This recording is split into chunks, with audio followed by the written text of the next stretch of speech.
you have cues. You see your messy, unfinished woodworking project in the corner. Your cue is, I should have done that and didn't do that. You see your running shoes. You say, I should run or I'm going to run. You see your office and your cue is day-to-day operating stuff. And so to be able to reframe your perception about things, you actually need to step away. And we talk about like things at 30,000 feet. So we think about it like up here, so you get a bigger picture. Well, that's vertical, but what if you were horizontally 30,000 feet away? It's the same 30,000. So just get away from what it is so that you can see the bigger picture of your business. And for most small business owners, the bigger picture of your life. It's really taking time to work on your organization or on yourself versus in yourself. Hi, I'm Erin Marcus, former corporate executive turned entrepreneur and founder and CEO of Conquer Your Business. Welcome to the Ready Yet podcast. We're excited to bring you more than 100 episodes of interviews and insights designed to help entrepreneurs get the financial and emotional freedom they need in order to build a business and a life they're proud of. All right. And welcome to this episode of the Ready Yet podcast, where I am excited to have a conversation with someone I've already had fun having a conversation with. So I can't wait for everybody to hear this. Today's guest is Anthony Taylor from SME Strategy. And we were trying to figure out why we know each other. And then I decided I don't think it matters because we have a good time when we talk to each other. And we have a lot of things that I think that we can have a conversation about and help a lot of people. I'm very big on how can we shorten someone else's learning curve, right? So before we get into all of it, why don't you give people a little more formal introduction of who you are and what you do? Hey, this big dork with a podcast. My name is Anthony Taylor. I run a company called SME Strategy. We facilitate strategic planning offsite. So when leadership teams need to get together, figure out where they want to go, they call somebody like myself or someone on my team to help them work through tough conversations, get really clear, communicate powerfully, which is something I know you know everything about, Erin. And we also support teams through their strategic planning implementation. So we've got 7 or so clients across the U.S. Who we have on a partnership journey with, helping them get to where they want to go and have those smaller conversations on a day-to-day basis, the incremental change to shorten the learning journey for everybody in the organization. Love it.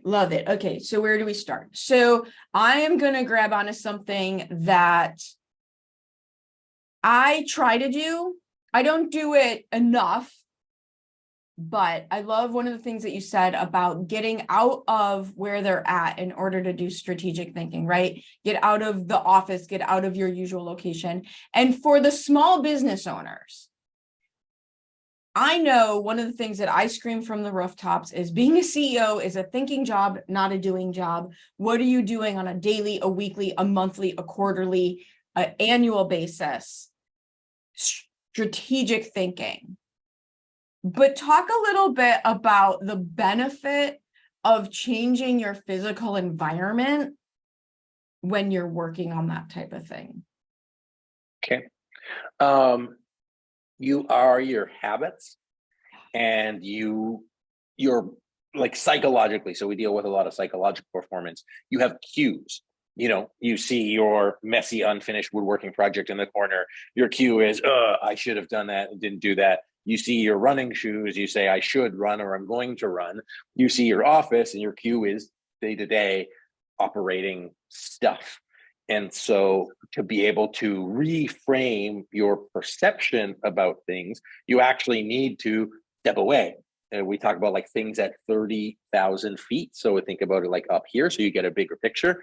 Well, that's vertical, but what if you were horizontally 30,000 feet away? It's the same 30,000. So just get away from what it is so that you can see the bigger picture of your business. And for most small business owners, the bigger picture of your life. It's really taking time to work on your organization or on yourself versus in yourself. And one of the things that you're talking about that I like is most people assume the only reason that you need to go to this neutral location is for inspiration. But what you're talking about is there's more neuroscience involved in that, because it's not just for inspiration. It's literally to get out of your way, right? Physically, So I never really even thought about the cues, like when I go into the kitchen to get more coffee and there's a dog on the couch next to the kitchen, my cue is to go sit down and pet the dog, not go back to my office and get things done. Well, we have a practice. So we're a remote company and we don't have an office, which means you can't just go and get a coffee. But every quarter, I give people a Starbucks budget so they can go on a strategy walk. So you have $5 a week to go and get a fancy coffee and take an hour-long walk, whatever that walk looks like, so that you can work on the business, not in the business, and that you really take that perspective in whatever way makes sense to you. Some people just need to sit at a Starbucks with a notebook and write. Some people like to do it on their patio. Maybe you want to go to the beach, maybe whatever. It's just the act of taking time intentionally to work on the business versus in it. It's the big one. Right. It's so funny you say that, because I just got off a conversation with a friend of mine, another business owner, and she just so happened she spent all day yesterday, as she put it, looking like a crazy person in a coffee shop, because she sat there and just stared at the wall. She just needed that much space, right? And my version of that, and that's why I'm very excited that it just so happens our weather is finally breaking, though you'd never know by this week. I spent 4 hours cutting down trees about a week ago and came up with an entirely new approach to a program that I've been trying to put together that finally landed because I was doing something other than everything that I do every single day. I was reading a book. I'm reading Phil Jackson's 11 Rings, talking about his process, and that's the thing, you learn when you're not doing. Sometimes I sit and think, and sometimes I just sit, and they say that your brain rejuvenates faster and solves problems faster when you're not trying to solve said problem. So I think it's a different approach. One person might want to stare at a wall, and that's how they think or not think, and then the other is you're actively thinking, but you're not actively thinking on the ground, you're actively thinking kind of higher up. That's what I have to do. I've learned my best ideas come when I've reached the oxygen deprivation point of whether it be gardening and tree trimming or at the gym, right? It takes that much external burning off the energy, kind of like a puppy, before my brain calms down enough to actually get inspired. Whatever works for you. Whatever works. So tell me more about your entrepreneurial journey. How did you get to where you are? What the origin story? What's the Cliff Notes version of the origin story here?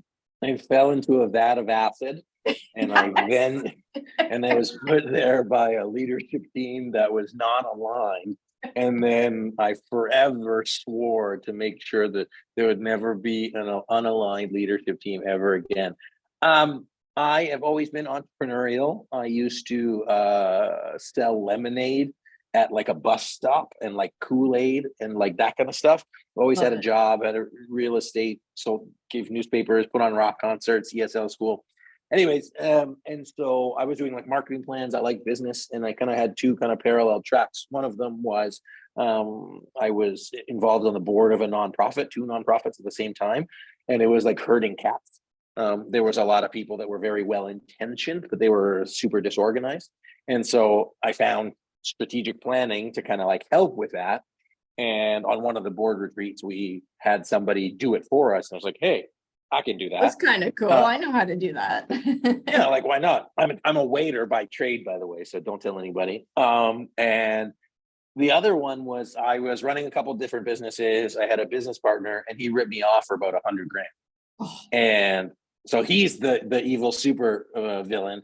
But then I swore on that day to make sure that I helped entrepreneurs and business owners with the things that they, didn't see around the corner.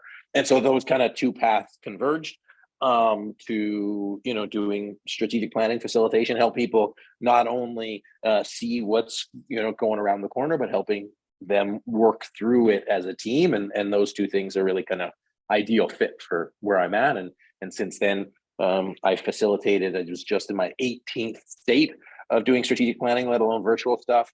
The Central Bank of Fiji is a client of mine, ours, I should say. We got a website that has like 40,000 visitors a month, and got to host cool people like yourself on our Strategy and Leadership podcast. So we're doing all the fun things.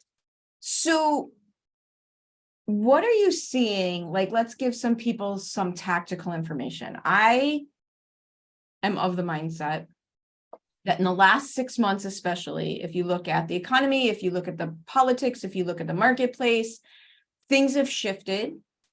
What was easy to do at the beginning of 2022 is now not easy to do. I mean, I know you're in Canada, but our government had stopped printing money and giving it to people. We were doing that for a while repeatedly, right? And there's fallout and there's things going on. And it really doesn't matter with what you agree with or what you don't agree with. As a business owner, what do you see happening now? Like, what are you advising your clients? What are some of the pitfalls that you are watching happen over and over and over again? Loaded question. No, not loaded. I want to make sure, because I don't know if I'm seeing pitfalls over and over again, but I will say that there are definitely changes.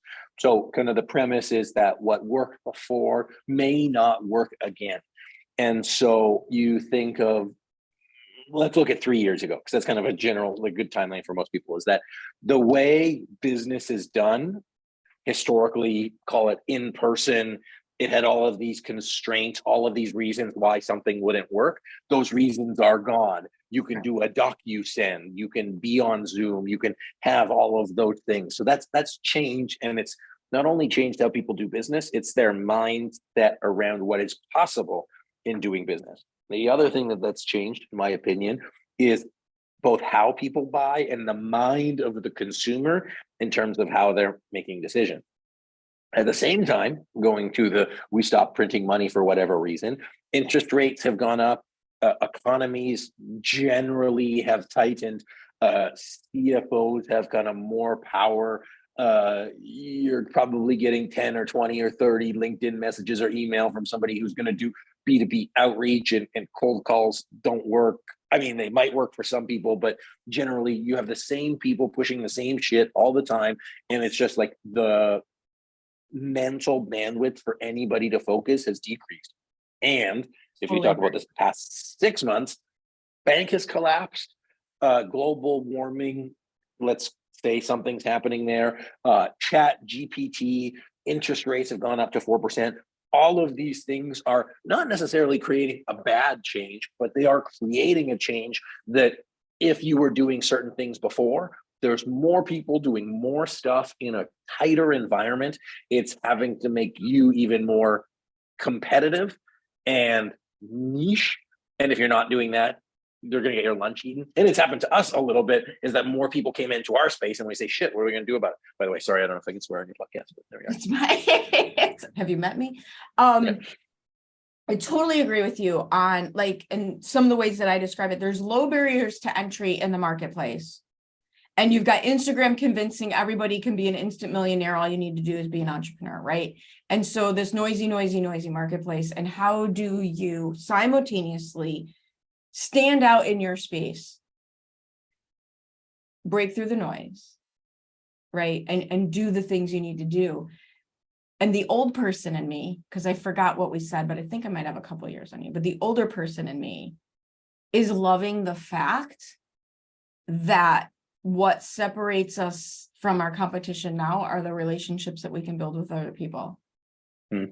And younger people haven't been taught how to do that. So they might, lap me 7 times in how often they can post, but they also won't pick up the phone and talk to another human being. Mm-hmm. Right. So playing to your strengths, whichever group you fall in. Right. But that for me, what I am seeing as I make my adjustments in the marketplace. And here's the thing, I'm using those social media platforms and the larger reaching platforms now more than ever, but not exclusively. I'm seeing the relationships that I've created and cultivated over the years become more important, not less important. Mm-hmm. Yeah, absolutely. Yeah, it depends on the benefit of being in business for a long time or being just in industry for a long time is that you have, if you've done it, what I consider right, you have a Rolodex of people, experience, networks that the seeds that you planted 10, 20 years ago, you have those. Now, if you don't have those 10, 20-year-old seeds, if you're new in the market, if it's a whole thing, then you just don't have that. You haven't built that preparation. So the good news is you're not constrained. You're not constrained by what you think you should do. You can kind of do anything, and no matter what happens, you're going to screw up. And the people who've been around for a while, they've already screwed up, and then now they're just kind of reaping the rewards of all of the shit that they've used for fertilizer.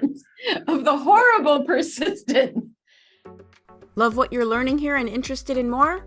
Check out conqueryourbusiness.com to get immediate access to all sorts of additional resources and stay updated on our upcoming training events. Well, and I think that's the other thing I'm seeing in the small business space is it's harder. It's just harder than it's been for the last few years. And if you can find your way to hang in there, as noisy as things are now, I think that'll go away. I think, like all things, it's harder and it's easier because you can start a company, you can, do drop shipping, you can, start an OnlyFans, whatever works for you. And, there's a lot of space, but I think there's always going to be a flavor of what the market brings to entrepreneurs, business owners, and established businesses. And instead of getting mad, and instead of being frustrated, and instead of decreeing this group is right and this group is wrong, and this is the right way to do it and this is the wrong way to do it, I think it goes back to kind of what your entire business is about, is that strategic planning. And if you do not take the time and give yourself the space to take an assessment of all the things that we just described, you're basically living in reaction mode. Right? Which puts you behind the 8 ball. Yes. And even my marketing guy yesterday was writing a blog article and he got so into it. And I said, well, who are you writing this for? Why are you writing this? What's the point? And he just was kind of not taken aback by the question, but I was like, it doesn't, sometimes you can just get so into your thing that you lose sight of what you were trying to do, and it happens in an instant. And so you have to be long-term, short-term, medium-term, always proactive to look at things so you don't lose your way. Right. What am I doing? What do I want? And what do I have to do? And who do I have to be in order to make it happen? Every single time, right? What do I want? What are we trying to do? What are we trying to accomplish? What do we need to do? Who do we need to be in order to make it happen? Every day. Right. I mean, and so everything that I've learned to do is come at it from a reverse engineering approach. But I don't think humans think that way by default. They just go. Right? They just go. Not all people. Many do, but not all. Or maybe I wouldn't even say many. Some. I had to learn the hard way. Stop, think, then act. Right. So what are some positive things that you're seeing that are beneficial, things that you're seeing that are hopeful? I don't want to be that like it's all doom and gloom, because I don't think it is. What are some of the exciting things that you're watching your clients be able to do, or that you're seeing happen? It's always nice to see them have breakthroughs. Yeah. And the breakthrough is largely in the mental game versus the skill game. The skills help, but the skills and the mindset, like a tool is only as good as the tool, and then your ability to use the tool well. And so seeing them overcome challenges, seeing them have those aha moments. Like we did a workshop with a big group the other day, and it's like they couldn't get everybody to the table, but they said, whoa, we have all of these things to prioritize, and we only have half of our team here. Like we have too much on the go. And for them to just kind of have a like popcorn kernel in their brain pop and be like, whoa, I could tell them that all day long, but until they see it themselves, that's the breakthrough. And that's the one that lasts versus a consultant telling them something. And so that's cool. Like it's like the continuous evolution of people. And I have a son, he's 10 months old. We started sleep training him 2 days ago, and I had a breakthrough because my life is totally different now that he can actually sleep for a couple hours on his own. And it seems so inconsequential, but there was no possibility in my brain of him sleeping on his own before it actually happened. So that was a breakthrough for me that's now creating space in terms of my life and my world. And it's just those things happen for everybody all the time in various moments. So you never know when your next thing is going to come. So if that doesn't give you hope, I don't know what will. I love it. I literally work to every time I feel like I can't figure something out. If I'm frustrated, if I'm confused, overwhelmed, any of those negative emotions that stop you in your tracks, I've literally learned, going back to our theme of giving yourself the time and the space to be able to think instead of just do, I will physically turn the other way, right? Like you cannot solve the problem thinking about the problem. And sometimes I don't have someone like you sending me Starbucks gift cards and telling me to go for a walk.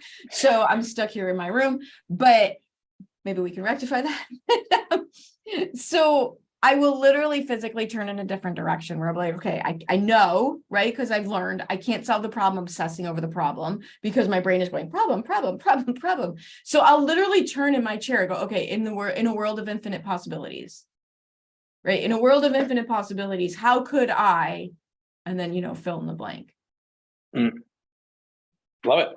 You're reframing how you think about things and shifting your physiology. Some people do that, like if you wear like a hat, like I'm in a meeting where sometimes as a CEO, I'm the CEO, but then I also have to listen to somebody because they're my boss in a situation. I'll have to say, okay, like I am wearing this hat today, and that is my mental cue to say, okay, great, you're not the boss right now. Someone else is your boss right now. So listen and shut up and don't multitask.